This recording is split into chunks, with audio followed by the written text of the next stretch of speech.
What up, Internet? This is Niels RY with another special episode. Well, maybe not a special episode. We've recorded this episode, it has existed for a while. This is episode number 2. And the reason we are re-releasing episode number 2 is because the powers that be, the podcast guides, have removed our second episode. And so for the longest, a lot of you new Pop Cult members have not heard our second episode on Into the Spiderverse. So we have reduxed it, we've remixed it, and now it is here for you. And you can get an opportunity to hear the second episode of Pop Cult Parent. We are excited to share it with you. Join the cult.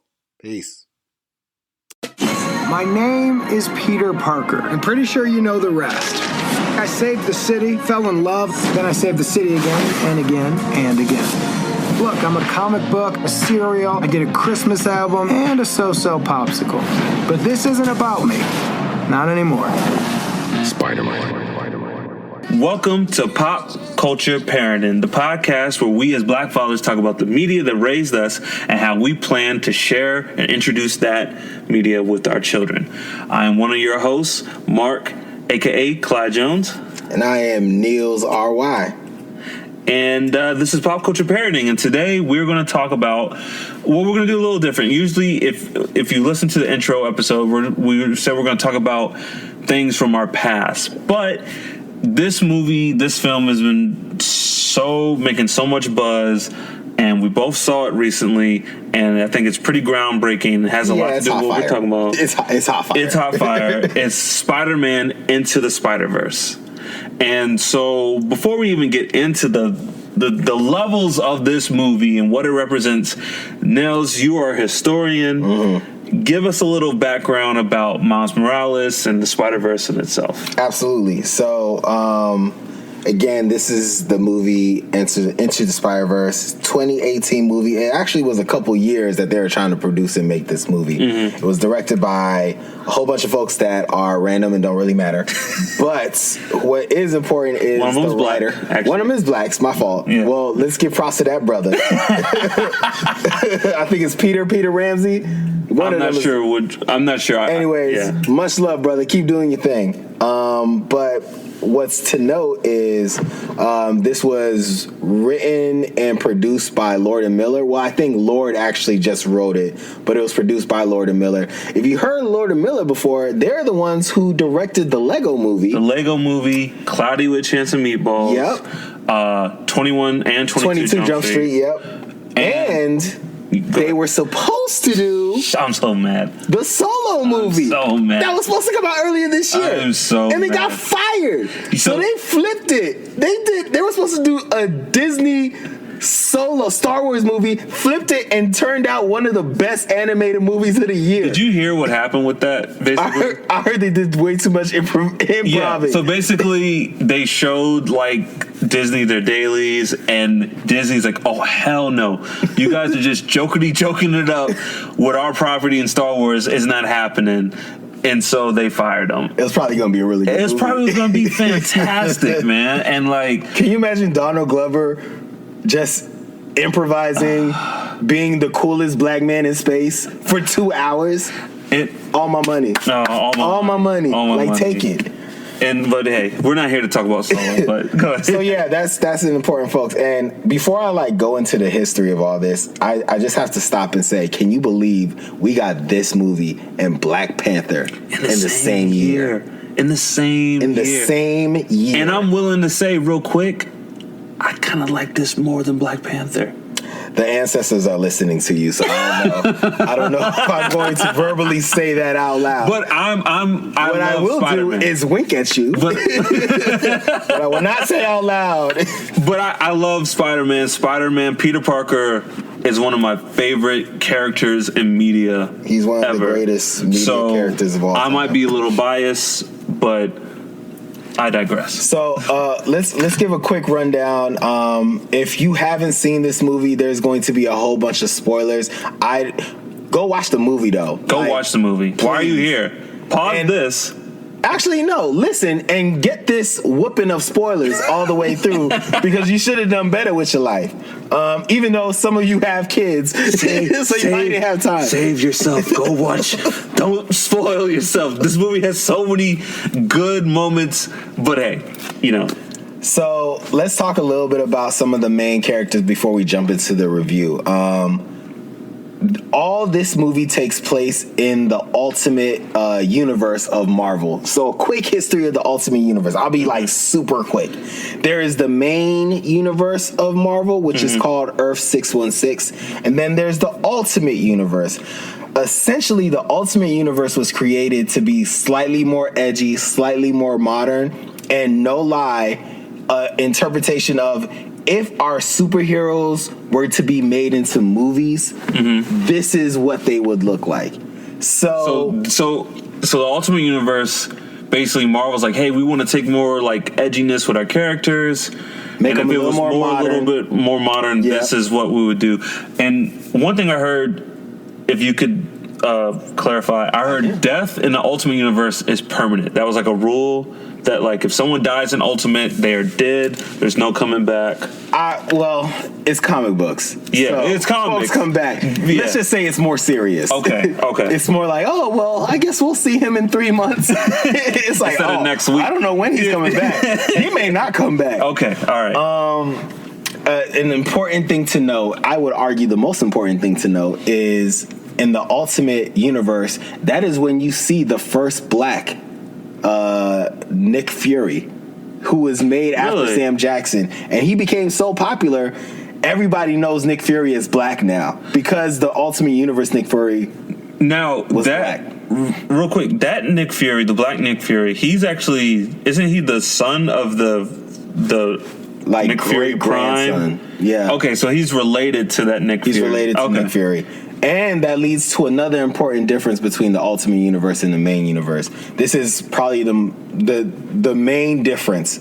So, in comic book universes, there's one defining moment. DC, everything is surrounded by Superman. So, like, the different Earths, it all depends on, like, okay, Superman landed in this part of the world, or Superman died, or this person was Superman instead of Clark Kent. All of it has to deal with Superman and who he is, and In Marvel, the difference, or the main event is the Super Soldier Serum in Captain America. Oh, okay. When Captain America was created and the guy who created Captain America died, and so the Super Soldier Serum disappeared, all the things that kind of created the Marvel Universe after that, like, stemmed off of folks trying to get the new Super Soldier Serum, including Weapon X, including folks finding out about the mutant gene, including Osborn and doing all that stuff, including the radioactive stuff that led into Spider-Man's spider biting him. All that came from folks just trying to figure out how to get the new Super Soldier Serum. Wow. So the Ultimate Universe is different because instead of Captain America being the first super soldier, the original Nick Fury was the original super soldier. Oh, okay. And so, like, Sam Jackson is essentially from, like, that person. That's and why he's a badass. Yeah, well. It's not just because he's Sam Jackson. I mean, it makes sense. Yeah. But nice. And another cool thing about the Ultimate Universe is you'll notice a lot of the stuff we see in the movies, no lie, is straight up based off of the Ultimate Universe because the thing was damn near created to be shown on movies. So a lot of the MCU is inspired from the Ultimate Universe. Absolutely directly inspired from the Ultimate Universe. Where does Civil War take place? Civil War takes place in the main universe. In the main universe, okay. Yeah, okay. yeah. Now there's an Ultimate Civil War. If there is, I don't know about it. Or Civil War 2. There is a Civil War 2. And Miles Morales, I think, is in that. Yes, he is. Yes, he is. So, okay, let me jump into it. So you brought up Miles. Quick explanation about Miles. I'm sure everybody probably knows this already, but the story behind Miles Morales, y'all remember when Spider-Man 3 came out and everybody was like, we just stop now. We don't want to see any more Spider-Man movies. And Sony was like, nah, bump that. We gonna flip it and reverse it and bring out Spider-Man all over again. And the internet was like, dope. Donald Glover should play Spider-Man. Yeah. And everybody was like, hell nah. And then America became divided. Yeah. Because half of us loved it and half of us didn't want it to happen. And then from that point in time in our own Ultimate Universe is what led to Donald Trump becoming president. Yes. And now Donald Trump is president. And if you can trace back the facts, it's because we would not let Donald Glover be Spider-Man. God. So obviously a lot of folks thought that was a good idea, but they eventually went with Andrew Garfield. Yeah. And that's when the whole like Donald for Spider-Man whole thing was going down. Yep. Okay. So little did folks know, this was around the time that Marvel was thinking about the Ultimate Universe. Mm-hmm. They hired dude named one of the best modern comic book writers right now, Brian Michael Bendis, BMB. That's what I call him, the homie BMB. Nice. To be like, hey, do the Ultimate Universe. So when that whole thing was going on and Ultimate Universe was on and popping, he was like, you know what? I'm going to kill Peter Parker in the Ultimate Universe, and I'm going to bring a black Spider-Man. But instead of him just being straight up black, he's going to be black and Puerto Rican mixed. We're going to call him Miles Morales. And he's directly inspired from Donald Glover. That's why in all this stuff, you're always going to see some type of homage from Donald Glover. In fact, Donald Glover voiced the first Miles Morales animated character on Ultimate Spider-Man TV show. So Miles is the Ultimate Universe's Spider-Man. Peter Parker in that universe died. Miles Morales was bitten from a radioactive spider. And the entire series is people saying, you can be Spider-Man. We give you permission to be Spider-Man. It's a pretty dope book. I heard, I actually bought the issue when Miles first came out. I've never opened it. But I know I saw it at your house. I just thought it was important. I just thought it was important. Dog, I think I only have like 2 comics in my house. One is where the first Fantastic Four, where the Torch died, and it has like the 3 on died? it. No, I'm joking. No. Yeah. And then the Miles Morales one, because I just thought it was an important comic book to have. Yeah. And I knew of Miles, but I really didn't know about him. It was just a point in my life where like I wasn't interested in finding out about this new Spider-Man. But apparently he took off, and people even for this movie, like people fell in love with him. He's a fan favorite. Really? I think a big part of it is because of his outfit. The fact that like he's 13 when he became Spider-Man, and like he started from scratch. So all that stuff that people fell in love with when Peter Parker first came out, this teenage kid from Queens doesn't really know what he's doing, doesn't really have a lot of guidance, but is like he is taking it on to being the superhero of the neighborhood.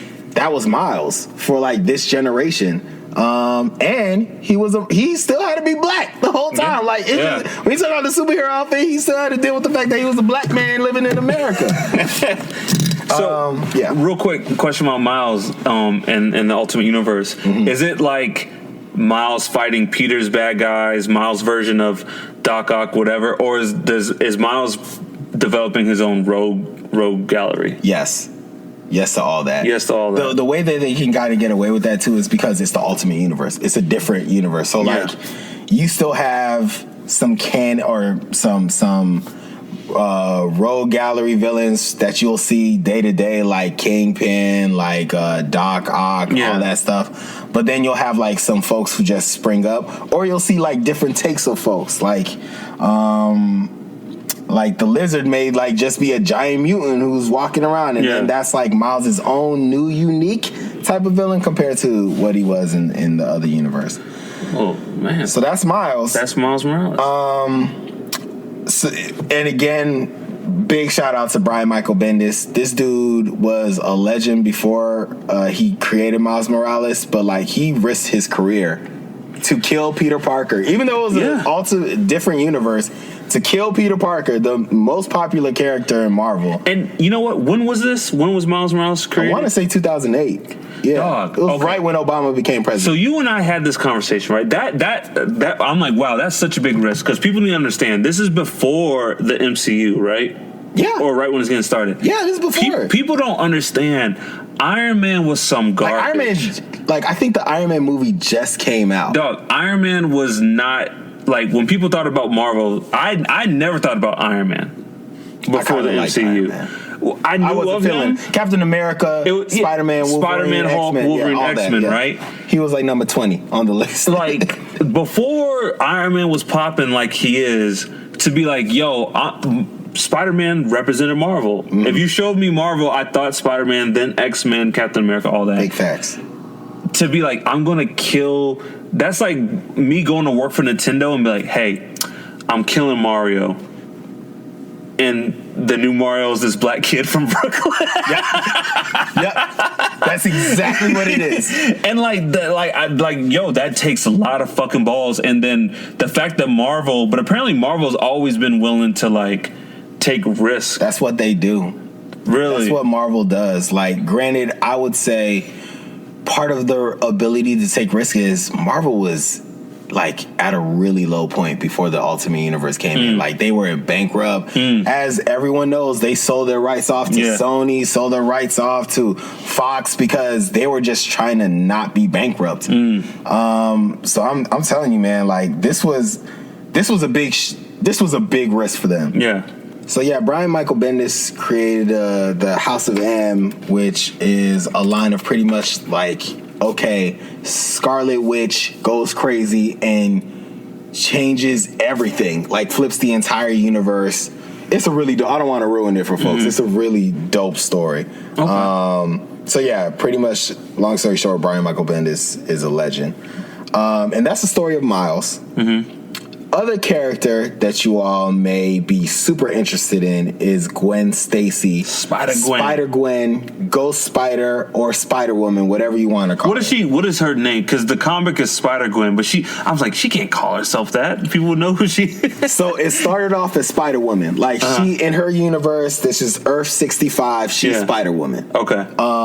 Then, but everybody calls her Spider-Gwen. The name of the comic book is Spider-Gwen. And she later takes the title of Ghost Spider.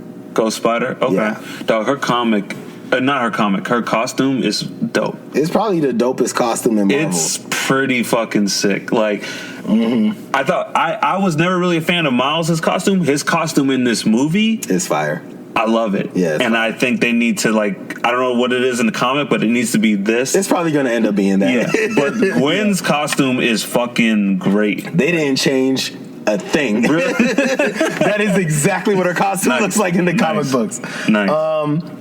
Big part of Gwen Stacy's fame and fortune is her costume. She legit got super famous and popular because of her costume. So, quick story about Gwen and her universe. If Gwen Stacy's name sounds familiar and you ain't really a big Spider-Man head like that, Gwen Stacy was Peter Parker's best friend and eventual girlfriend, who died. Yeah. Got thrown off the bridge from Green Goblin. Spider-Man tried to save her. Got her with the web and snapped her neck. Probably for a lot of people up there with like comic book deaths, like Jason Todd, some just big. It's one of the biggest ones. Yeah, if not the biggest in Marvel. I would argue there's other ones, but that's a whole nother conversation. It was a pivotal moment in Peter's life. Yeah. And yeah, it was really heartbreaking and sad.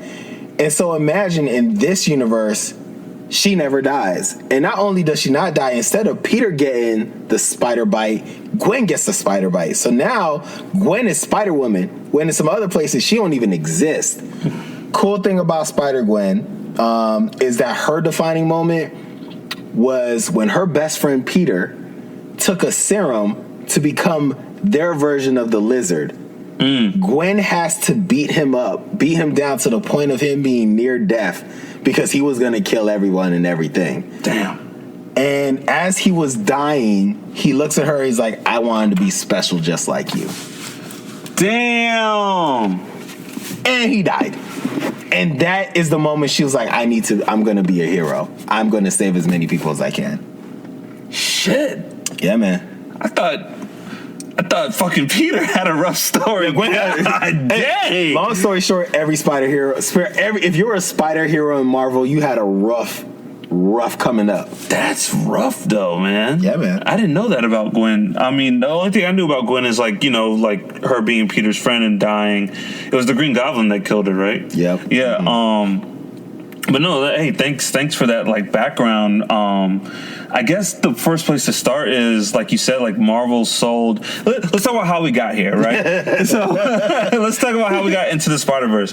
So everyone knows, like, Marvel sold their rights to Sony, and we got the Raimi movies, which, like, dog, I love, and like they have a special place in my heart. Yes, and they have like superhero movies off the board owe a lot to those movies. Absolutely, they owe a lot to those movies. I'm pretty sure we're going to talk about those movies on this cast. Yep. Those movies, 1 and 2, or maybe 2, is a great interpretation of not the Ultimate Universe, but the Prime Universe condensed. He said, I'm misquoting him. I can see but that. It was something along that line that he says Spider-Man 2 is, you know how we said how Scott Pilgrim, the way they took 7 books and made it one movie, we're like, there's no way they could have done it better than that. No way. He said, I think he's saying like the Prime comics for Spider-Man, that Spider-Man 2 is a great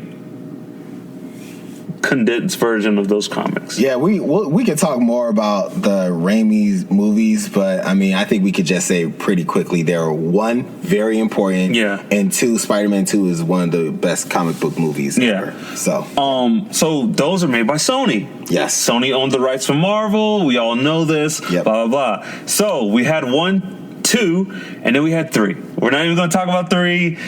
We can say trash. Okay, 3 happened, and we were done. We're like, okay, well, it was great. Yes. We're done with Spider-Man movies. Thanks a lot, Raimi, Toby, C and Seabiscuit. Yeah. Right? Did a great job at Seabiscuit. I love that movie, man.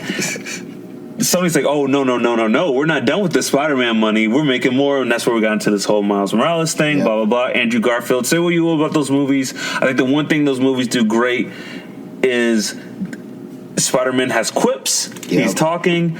And then the second one, he actually is kind of a neighborhood Spider-Man. But we in those movies, we got Jamie Foxx as a fucking blue man group reject. Can we not let's just pass all of this? Just pass all that, all right? So then we get the MCU. We get Tom Holland's Sony gives Marvel the rights back to put Spider-Man in Civil War. We get Tom Holland. He does great. He crushes it. All right. So this is where we are now, and then Infinity War. So Sony... Venom. Venom's in there. So Sony still has these rights, and they don't want to give up Spider-Man, because who would? So Phil Lord and Christopher Miller... They write this movie, and my God, man, it's like Sony was like, you know what? We've tried. It took us 12 odd years to figure out Spider-Man, and we just haven't made it right.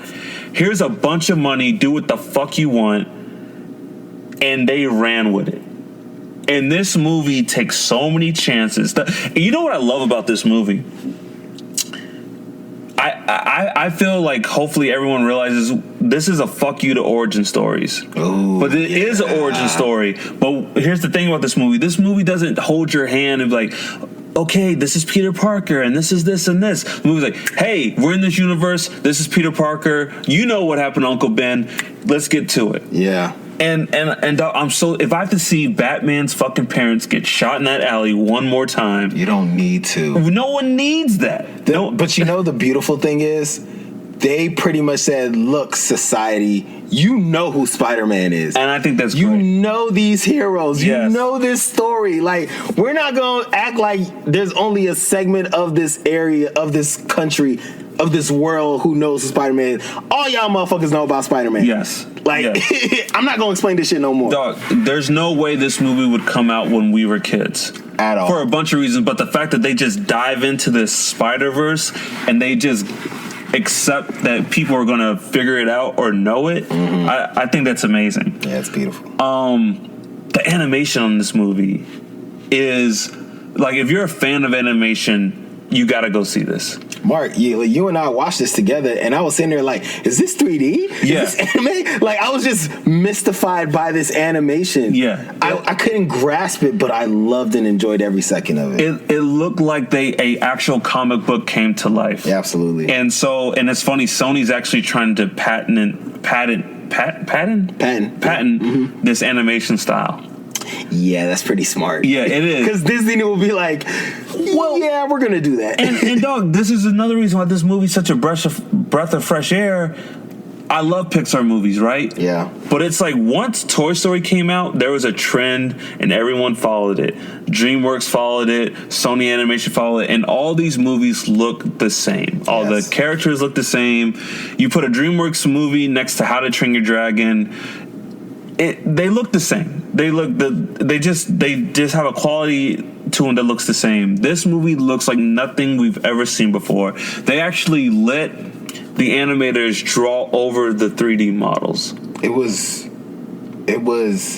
I still can't explain what I just saw. Yeah. Like, I can't explain. Is it a 3D movie?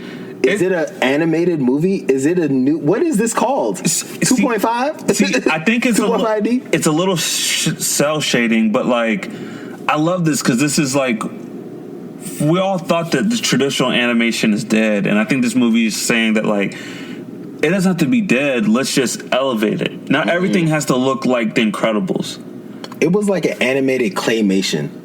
Yeah, and I think they took out a little bit of the frames to make it a little bit more jittery, and they did the same thing with the Lego Movie to give it that like kind of blocky film. So if you know about frames, the more frames, the smoother the shot. So I'm pretty sure they took out frames, and this is like a 12 frame movie, and so that's why it kind of looks a little jittery and a little imperfect, which makes it look even better. I love it. That's awesome.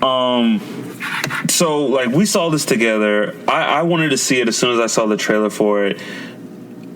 I mean, man, like, where do we start? So they jumped into it with Miles. I guess we should talk about the characters, right? Yeah, so with the characters, we can also talk about the voice actors and stuff like that too. So Miles, we already just did a deep dive into Miles and his universe. He was voiced by Shameik Moore. Y'all may remember that's the brother from Dope, and The Get Down, yeah, which no one watched, but apparently I did. It was pretty good. Apparently, it was pretty good. I watched like the first episode and just fell off. Did you see his character? No, I didn't.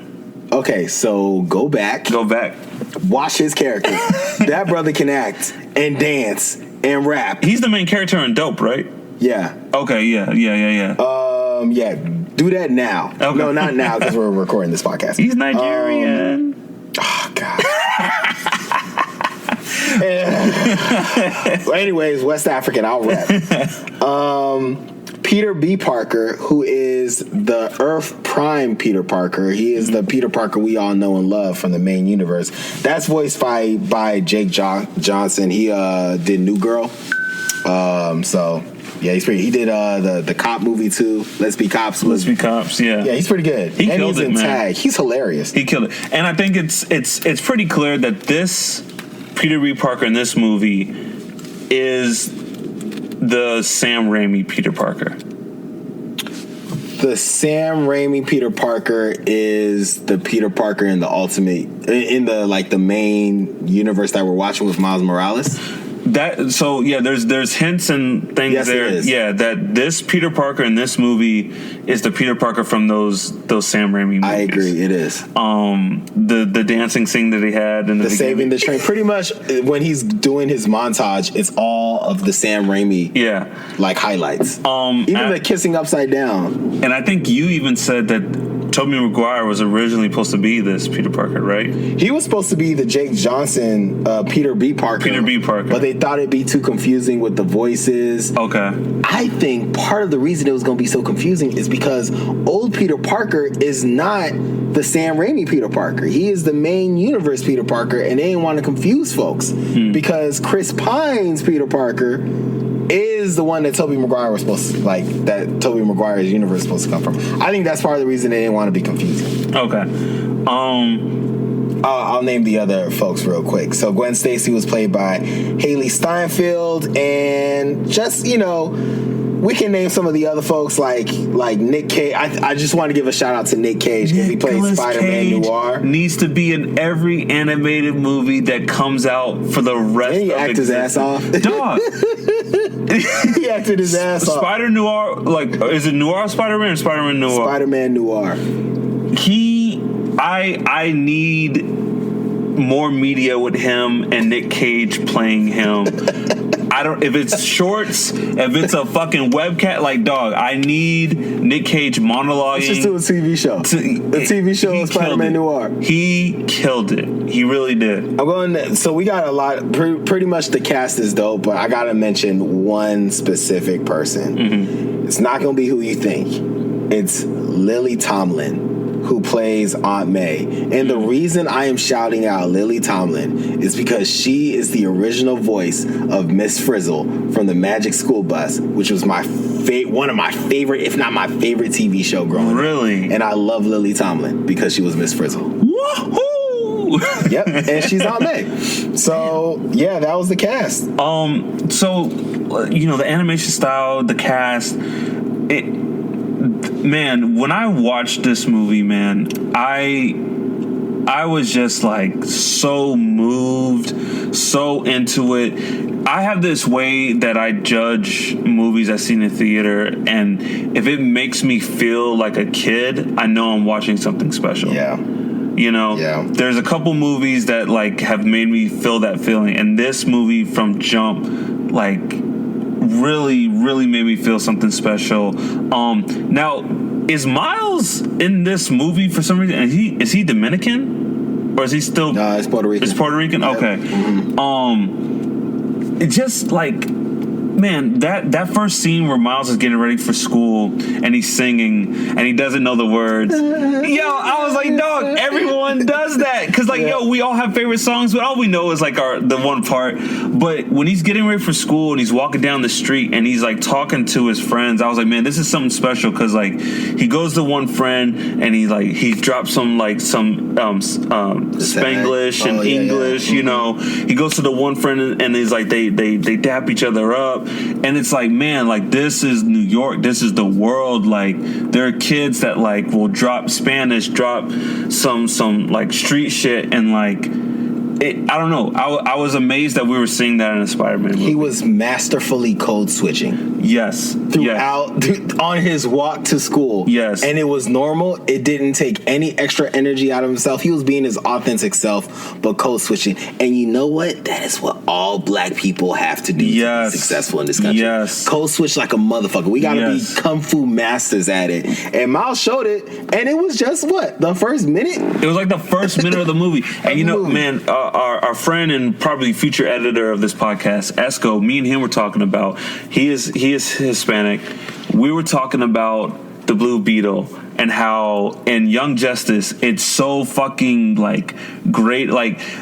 It's so random. The Blue Beetle just drops these random Spanish words, and he's like, "Hey, hermano," and it's just it's so forced, Yeah. It's just oh, really, really, come on, yeah, you're come on, but y'all this, couldn't find somebody just to talk, y'all had to write his line. This was dog. It looks like they just all right, got the script, all right, hermano, because he's Spanish, yeah, exactly. But this movie was just flawless in its take of New York and Brooklyn. The relationship between Miles and Peter. Did you realize that in the first scene where Miles is watching Peter fight the Goblin and everything, did you realize that is a recreation of the original spider dropping in to the machine? So you notice how there's two machines, right? And Peter, a spider, is thrown into the machine, which starts this whole thing. In the beginning, the comic, there's the two machines and the spider gets dropped into the ray. I did not know that. Isn't that that's a mind blower? That's the creators of this movie just went deep on all the levels. But I gotta say though, just going back to that scene, if I was Miles and I saw Spider-Man, like we live in a New York City where Spider-Man is Spider-Man. He's been Spider-Man for 10 years. Spider-Man's the man. Yeah. You know Spider-Man. Like, granted, you don't live in the Queens, but like, you're in Brooklyn. It's not that far away. If I see Spider-Man get demolished by the Kingpin, that is the first and last day of my superhero career. I'm never going to be Spider-Man, dog. I'm never, like, it's one thing to hear about Spider-Man getting killed, but to see it, I'm like, well, no. Nigga, Spider-Man just died. No. That's it. Okay, well, New York is run by Wilson Fisk. Well, I guess we had a good run, New York, but nah, I'm with you 100%, man. Nah, bruh. but then that was a powerful scene, man. I was like, holy shit, where's this movie going? And I think it's so refreshing. And I'm not here to bash DC movies, but it's so refreshing to see like that Spider-Man, that version of Spider-Man want to, like, as soon as he saw Miles, he was just like, yo, I want to help you be a Spider-Man. Wait here. You're like me. This is special. And I was like, yo, that's fucking it wasn't like, you don't want this life. I hate my powers. You be their hero, Clark, or fuck them. Who cares? It's so authentically Spider-Man of him. Yes, like, hey, you're like me in the middle of 3-4 of his arch nemesis trying to kill him. Yeah. Hey, you're just like me. I'm gonna train you. Let's get through this real quick, because we gotta save the day. And then to have the Peter B. Parker come into, and I thought this was great too. The Peter B. Parker, like, to see someone be Spider-Man and their life just be shit. Yeah. And just everything go wrong. And dog, when you look back on this, like he's willing to commit suicide. Yeah. His life is so bad back on his Earth, I guess our Earth, that he's done. He's like, dog, I don't want to be. I can't do this anymore. But he's still inherently Spider-Man. He's not moping. Well, he is kind of moping, but he's there to help. He's there to help Miles. He believes in Miles, but he is done. Can you imagine being Spider-Man for 22 years? God. No. 22 years of all these villains. There's a scene where they're in Doc Ock's office and they're in the ventilation system, and Peter B. Parker was like, look, this is classic super villain 101. He's gonna say, you have 24 hours. And Kingpin's like, you have 24 hours. And he's like, Yo, that scene, man, can I want to touch on that. So when Miles meets Peter B. Parker, and he's like reluctant to help Miles at first, he just wants to get back, but he does. That scene when they're breaking into the science the office might be one of my favorite scenes for a couple reasons. One, when Miles and Peter are going over the plan, there's a line in there where he's like, step 1, follow this person. He's like, step 2, find the lead scientist. He's like, actually, the woman's the lead scientist. He's like, step 3, check my personal biases. And then keeping it moving. And dog, and when they go into that office, and he's like, all right, Miles, check out the desktop. And Miles opens that desktop, and it's just files everywhere. Like, dog, that's my desktop. And I laughed so hard when I saw that. And like, it's small stuff like that. Small that little notes. Just small little things that show people care. When Miles is running, Peter and Miles are running out of the laboratory. Miles has the computer, and Peter's like, "Well, good news, we don't need the monitor." And he just throws the monitor away. But hey, did you notice when he grabs the bagel and they're running out of there, and he throws the bagel at the guy? It's a bagel. That was a great scene. So dog, just so like you could tell these people care. Yeah, I'm gonna say this just straight up. I think this was a love letter to Spider-Man fans. Because it really touched upon everything. Like, you got a low-key Sinister Six movie out of this, too. You did. And so, talking about Doc Ock, since we mentioned it, that was an amazing interpretation of Doc Ock. I don't know if she's in the Ultimate Universe. Yeah. I don't think I've ever seen a Doc Ock like that. And she may be one of the best, if not the best, interpretations of Doc Ock I've ever seen. Dog, one of my favorite. Yeah, like I was very surprised when the tentacles came out in that scene. I was like, "Holy shit, this is Doc Ock!" Doc Ock's a lady. Cool. Check my personal biases. Yeah, right? I think Doc. She's one of my favorite interpretations of Doc Ock. Even her tentacles, like they're like some type of silicone. Yeah, it's just they're fire. different. It's really cool. It's either her or the Doc Ock from Spectacular Spider-Man. I don't know if you've seen that series.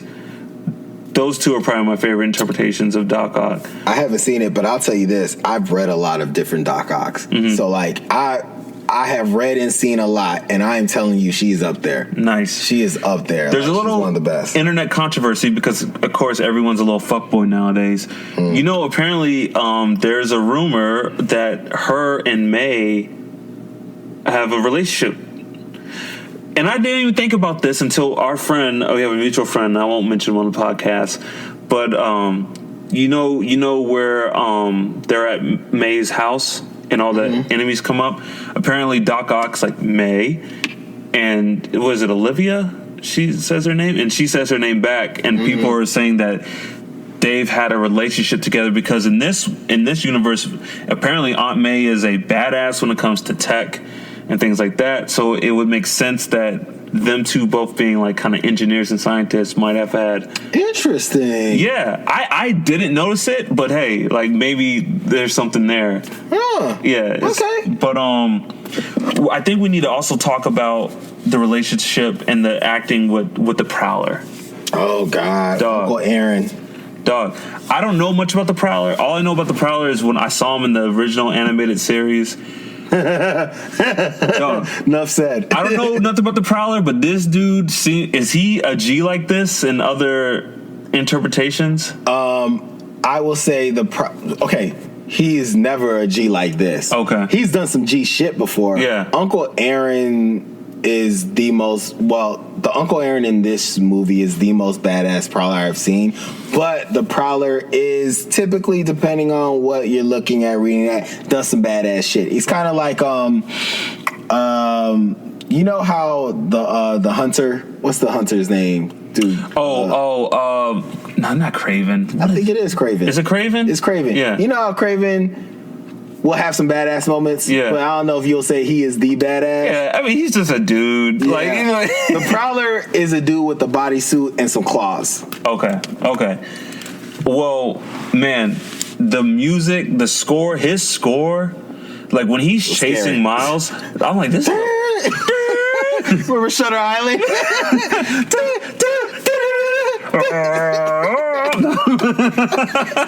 Yeah. You know, the score, the Prowler's score is just intense. The color they did is intense. But the relationship with Miles and his uncle was great.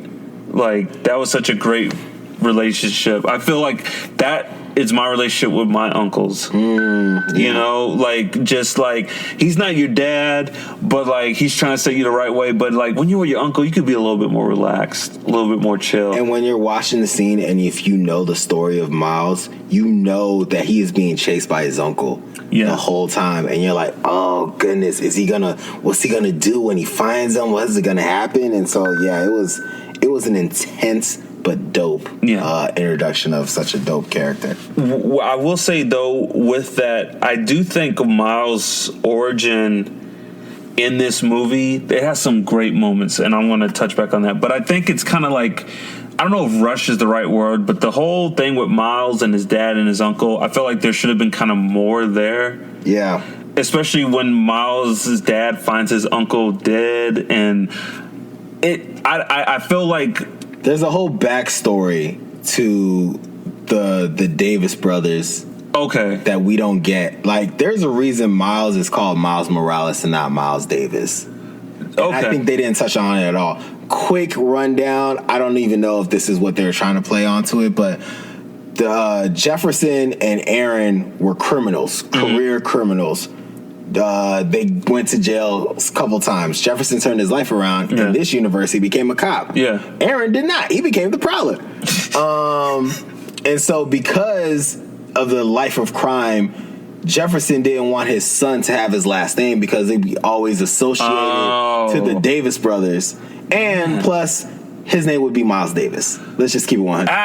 It'd be Miles Davis. So that's why Miles has his mom's last name. Okay. So that and maybe they were like, you know what, for this movie, what we're trying to do, we can't get into that. But I felt like you said, being a Spider-Man, there has to be some tragedy in your life, and it just didn't feel that tragic compared to, I don't know, I just felt like there should have been more there. I think like Miles' uncle telling him like, you're the best of us, and then even when Miles's dad came and tried to talk to him and he was tied up, it was a good moment, it was a powerful moment, but I just felt like there should have been more there for this being Miles's movie. But yeah. I'm not complaining at all. But man, Miles becoming Spider-Man and taking that leap of faith. Ooh, before that, not even to stop you there, but one of my favorite scenes, it involves Miles, it involves the Spider-Man costume, and it involves the legend Stan Lee. I would argue the best line in the movie, when Miles is buying the superhero costume, he's like, I don't know if it'll fit. And then Stan Lee, the creator of Spider-Man with Steve Ditko, looks at him and says, the suit always fits eventually. Dog. Yeah. And you're like, and then like 2 seconds later, it pans to the sign that says no reruns and no returns. No, I'm glad you brought that up because that's very important. This might be one of if not the best Stan Lee cameo ever. Yeah, it is. Right? And it has a lot of weight because this is his last voiceover recording ever.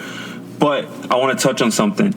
That is why I love Spider-Man, because they always harped in this movie, anyone can wear the mask. Yeah. Anyone can be Spider-Man. Dog, Peter Parker was just some kid. He was just some kid, and even when he got his powers, he wasn't doing shit with them until Uncle Ben died. Big facts.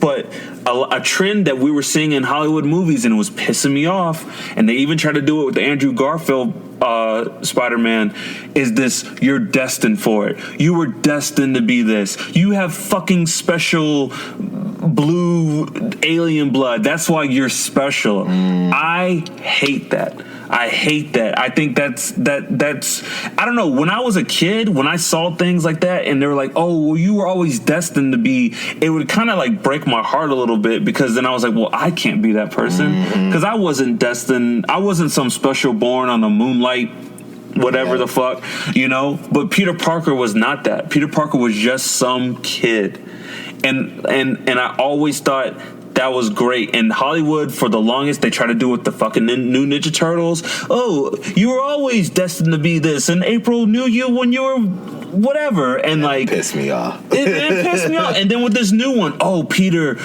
I made the spider special that it would only work on your blood. Like, no, that is not what Spider-Man is. And so this movie, like, anyone can wear the mask. Stan Lee, it fits eventually. Like that I almost got teary-eyed at that scene. Like, legit, the only reason Miles Morales became a Spider-Man is because his uncle is a super criminal. Like, that is it. He's not special. He's not important. He is related to a super criminal who just so happens to have brought the spider home with him. And that's life. Anyone, well, in the comic. Well, no, I'm just saying, and that's life. Anyone who's ever done anything great, sometimes it's thrust upon you. Yeah, you know, and it's then what you do with it, with your opportunity. But I know we've been going long, but there's one thing I have to talk about is when Miles, you know, it's that part where Peter, and you can tell Peter wants Miles to like own up in this scene where he's like, do something, get past me, and Gwen and Spider-Noir are like kind of like looking like, damn, he's not gonna make it. When Miles gets his uniform and he goes out there to become Spider-Man, and it's that scene where he jumps off of the building, and dog, it's so beautiful. I want this cell or this picture. He's falling down to the city, but it's inverted. Yeah. so it looks like he's rising up to becoming Spider. Dog, such a fucking great moment. I'm gonna let you know now. That's gonna be my son's poster. It's gonna be hanging in his bedroom. Such a great moment, man. Just like so beautiful. The fact that like Spider-Man is rocking J's, I love. I don't know if Miles keeps them on in the comics, but like he needs to be rocking J's all the time. So I look back, he wasn't, but I promise you he will very soon. Yes. Okay. But no, that was great, and like just all the actors, John Mulaney as Spider-Ham. The fact that Sony has the fucking balls to put Spider-Ham in a movie. It's just amazing. Of all the Spider-Men they could have picked, and no one questions it, and everyone's like, "Yeah, Spider-Ham, Spider-Ham, cool. whatever." I don't know much about Penny Parker. Do you know of? She's from like the year 3000 something. Essentially, her dad built the Spider-Man robot. It's like she has a telepathic relationship with the spider that's in the Spider-Man robot, and she's Japanese. And yeah, it's the future. So robots. Does the spider control the robot? Technically, yes. Okay. Yeah. I think in the movie though, she also could control the robot too. Okay. Loved her. Like I don't know anything about Penny Parker, but I loved her. The end of the movie where Miles is owning up and he's being Spider-Man, and that moment where, dude, when Peter sees Miles and he's so proud of him. He's like, did I teach him that? He's like, Miles, you're doing it. You're here.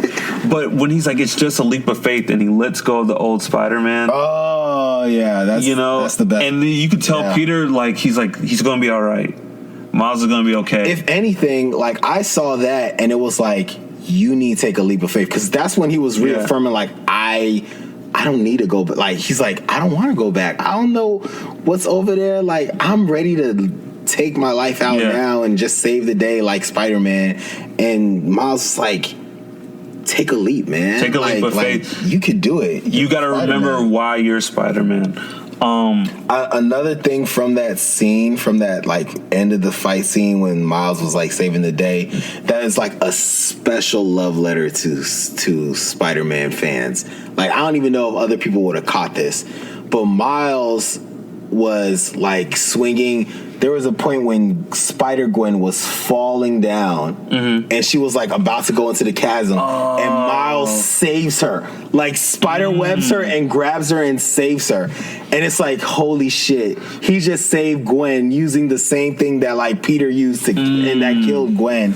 I was like, oh, mwah. Like that's beautiful how they did that. Damn. It's just a special little love letter to the fans. Damn, that see, and like you could tell people who love Spider-Man made this movie. Yeah. But to wrap it up a little bit, like I can't believe we haven't talked about the Kingpin though. Yeah, we haven't. Like I wasn't in love with the design, but it grew on me. But dog, like I don't know if this is the Kingpin in Ultimate Universe. Like I really fucked with this Kingpin. Like his motivation makes sense. You get these movies where the bad guy does something, you're like, why would you do that? They're like, I'm gonna destroy the world. Like, nigga, you live in the world. You know, it makes like if I was this Kingpin, I would go to no bounds to if there was a hint that like my family existed somewhere, I would do anything I could to find them. Yeah, I'm not going to talk about the Kingpin because he killed Spider-Man in like the first 5 minutes of the movie. He did. And he scared the shit out of me. He did. And I'm still nervous. He did. Even though I know they won. I'm still nervous. But this movie, man, and just, you know, I think they set a lot of things up. That last whole bit of animation, like, man, I know a lot of people probably saw this movie under some influence, and they probably either were panicking their minds out or having the time of their life. Probably a little bit of both.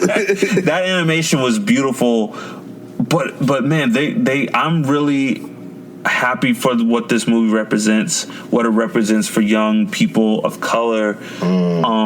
Even women, like, dog, anyone can wear the mask. I would pay money right now to see a Spider-Gwen movie. And it'd be fire. It would be fucking fire. She had the best, well, I don't know. Miles' uniform is pretty dope, but Gwen's costume is like the most popular thing out there. I've seen Miles' uniform in the comic.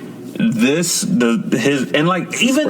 that he takes the Peter Parker's outfit, but he spray paints it. Like, dog, like, it's his. He made it his own. Yeah. His symbol, it's not even perfect. It's spray painted spider symbol. Like, I loved everything about Super Brooklyn. Dog, I loved everything about it. Super Brooklyn.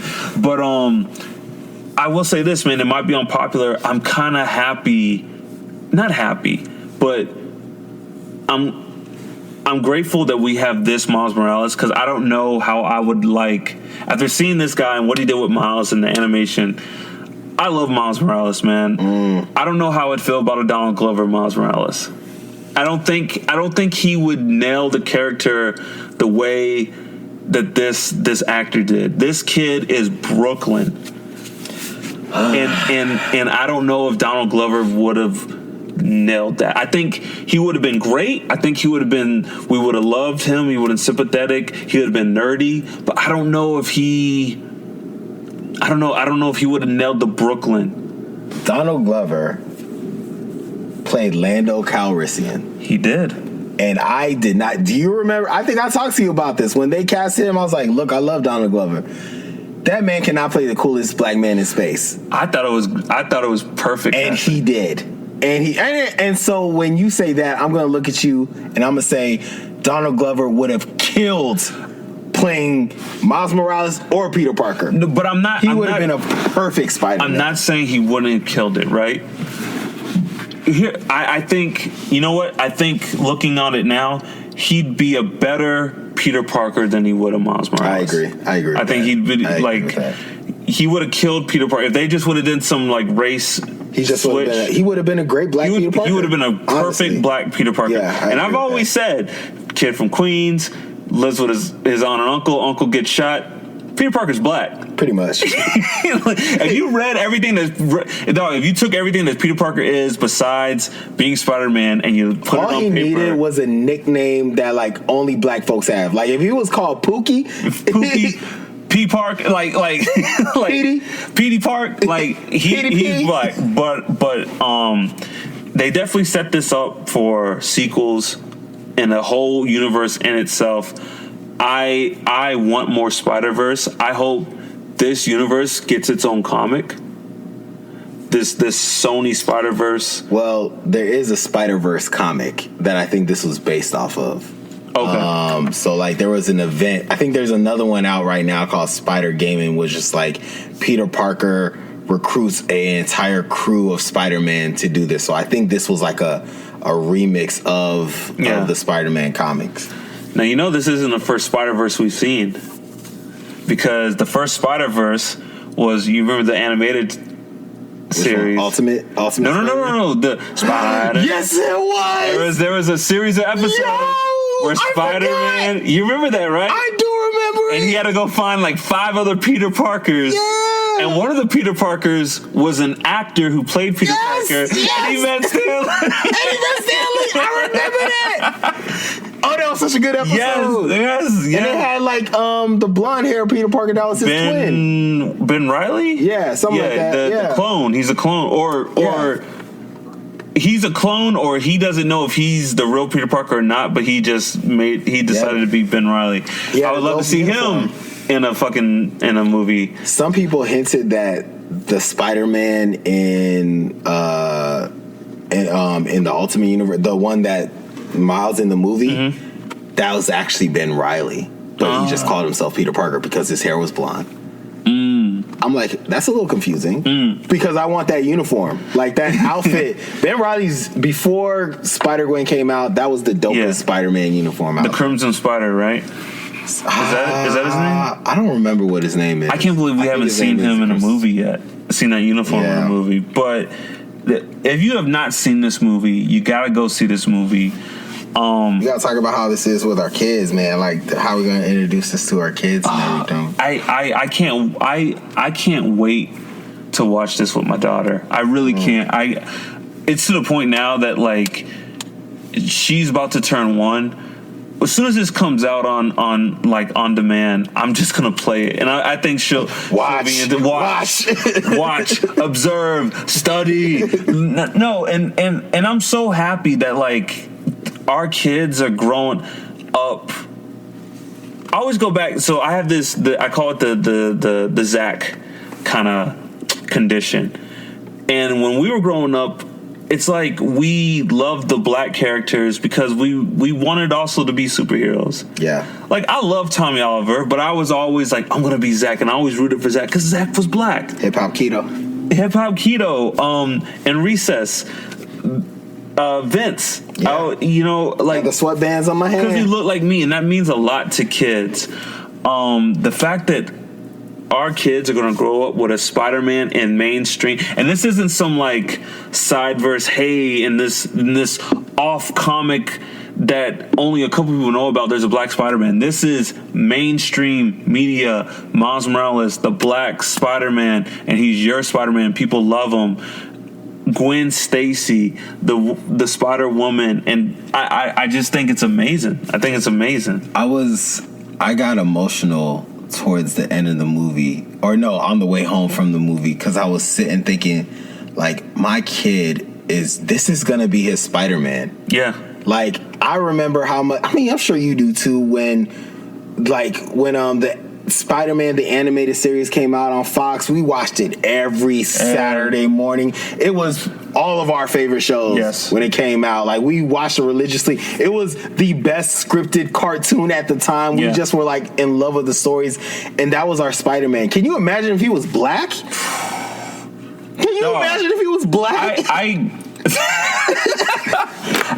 That's my kid is going to. That's going to be his reality. One of the best superhero movies, like one of the most iconic superheroes, is going to be a black Afro-Latino kid from Brooklyn. And that's just going to be his normal. Oh, and by the way, he's also going to have Black Panther.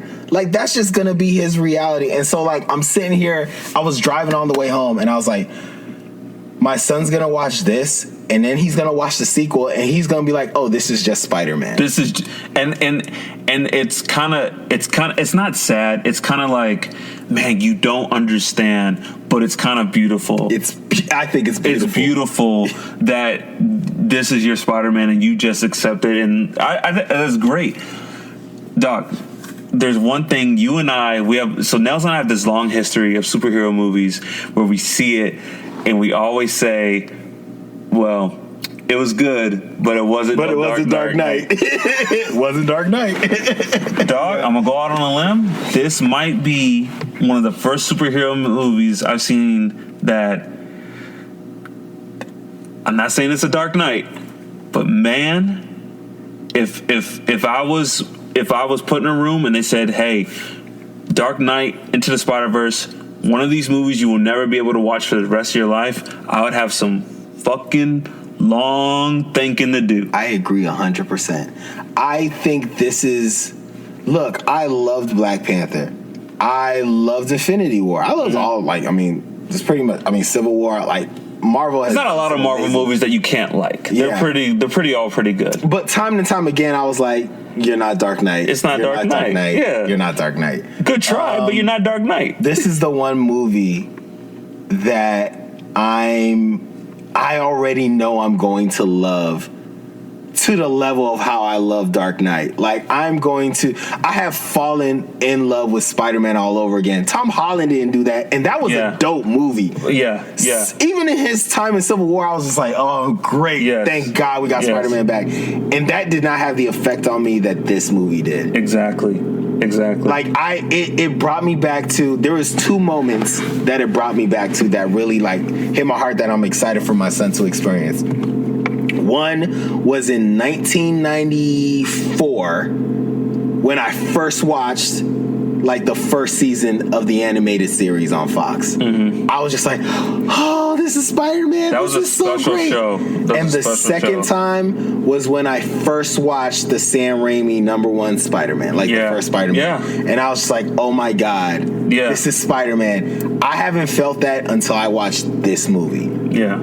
And so, like, yeah, I will definitely put it up there because, I mean, if you have, like, the only character that can be a dope Batman movie is a dope Spider-Man movie. They are, like, tandem because they have a dope rogues gallery and their stories are epic. So, yeah, man, I don't think that's crazy at all. Okay. No, I'm glad we agree. We might have to go back and look at Dark Knight. And, again, those are two different movies, two different times. But, like, man, If you told me I could only watch one of those for the rest of my life, I got some long, hard thinking to do. I don't know. Ooh, that I don't even want to enter. I hope that never happens. The one thing I will scream to the rooftops and that I hope there's a couple things I want my son to take away from this, but like Hollywood, this is how you make diversity in a movie. Yes. Like this is how you make diversity representative in a movie. Yes. Who wasn't represented? Who?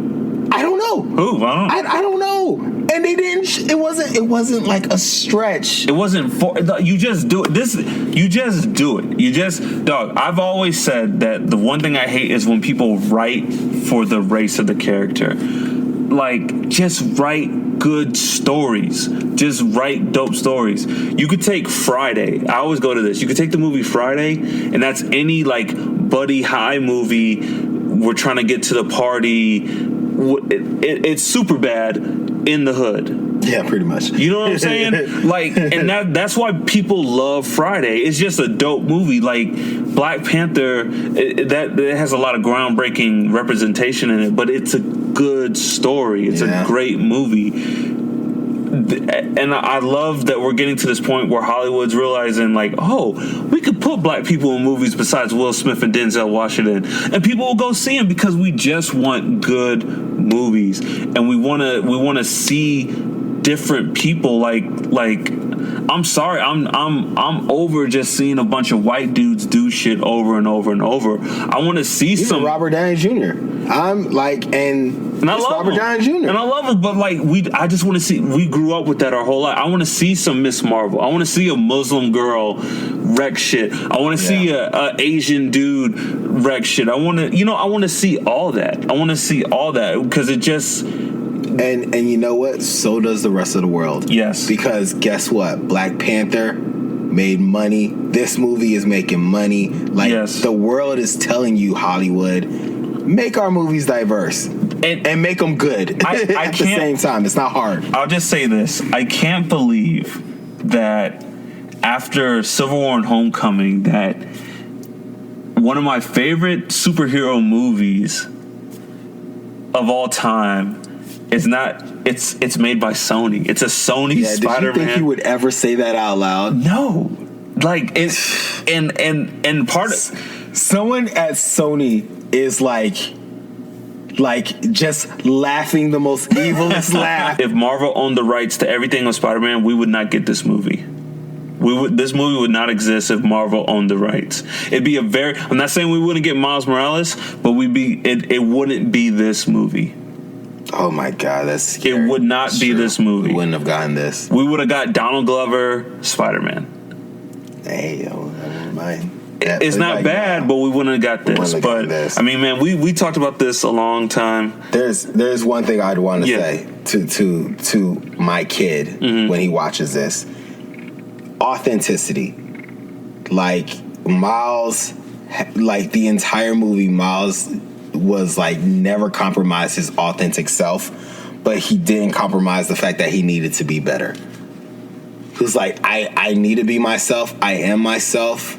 I'm not going to compromise who I am, but I acknowledge that I need to be better. I need to step up to the plate. I need to do more. And they didn't emphasize a lot on with great power comes great responsibility. It wasn't even all that. It was I need to be true to myself, but I need to be better. I need to be better at everything that I say and do. You know, I think that's perfect because with great power comes great responsibility. That's just, I feel like that's a given in life. And the Stan Lee quote at the end, sums it up together. Like, anyone can wear the mask, anyone can do great things. You can do anything. You just gotta do it, and you gotta demand greatness from yourself. And like you said, Miles never compromised who he was, but he said, "I need to step it up." Yeah. And that's life. I don't know how many times I have a conversation with myself every day, and we have families now, and there's things that I want in certain paths I want to pursue, and I'm like, man, I need to step it up, but I need to be true to who I am and what I want and who I want to be. And I can't wait to own this movie. I can't wait to see it again. I'm going to try to see it again before it leaves theaters. I will say this: when I saw Dark Knight, I went the next day. Do you remember when we saw Dark Knight? And I asked, seriously, straight face, I was like, do y'all want to go in again and watch we seriously had to think about it? And the only reason why we didn't is because it was really, really fucking late, and the lines were like long, and we probably were going to sit together. But I saw Dark Knight 3 times when it came. We walked out the theater quiet, and that was the first thing you said. Just walked out quiet, and you looked at us like, "I want to go watch again." And the only reason why I haven't seen this movie multiple times is because I'm a father and a husband, and I got responsibilities, and time is of the essence, and I haven't found a window to go see it. But I will go see this movie again in the movie theaters, and I will own this movie in. I don't even have a 4K TV. I'm going to buy this movie in 4K, and I will own this movie on iTunes. I'm going to own this movie not because I want to, but because my son will make me. Because this is going to be probably his favorite movie. It's scary to think that this is going to be like, oh, this is my son's movie. This ain't even my movie, and I'm going to love this. But like, this is going to be his favorite movie to watch on a regular basis. It's wild, man. Go see it. Into the Spiderverse. Anyways, we've clearly liked this movie, so we don't have a rating system yet, but it's up there. It's very high scores. We just compared this sucker to Dark Knight. Man, that might have to be a show in itself. Breaking down which is better. But hey, again, thank you guys. This has been Pop Culture Parenting. I'm Mark. I'm Niels RY. And we'll see you at the movies or somewhere else. But take care and good night. Peace.